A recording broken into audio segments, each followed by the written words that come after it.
Now that my background underpainting layer is totally dry, I'm ready to move on to the wet on wet. So in looking at my background, you can see that there's a dark area, a purpley area, and a very green area. I'm going to start down here. I'm just working on one section at a time so that it stays wet as I'm working. And you're going to see me use a few different greens in here.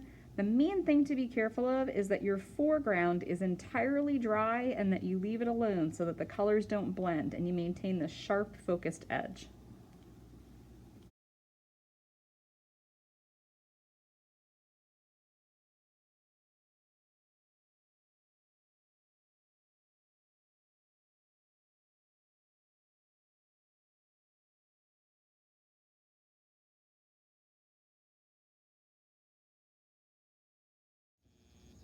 This section has all the colors that I want in it, and it's also about as wet as I can let it get. So I'm going to move on to another section.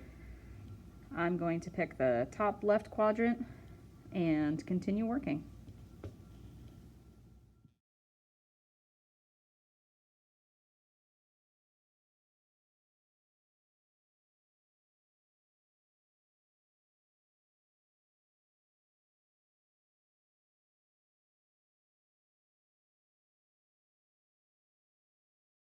And as that section dries, I'm going to work on the top right quadrant and add just a few highlights up here.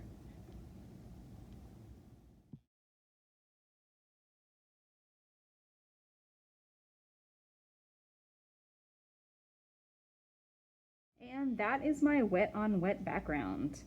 I know that I can always go back and do some detailing on top of this, and I also know for parts that I want to be much darker, I can go ahead once it's dry and do another layer and glaze that area. But for now, I'm going to let the whole thing dry so the colors don't continue to blend, and I will come back to it then.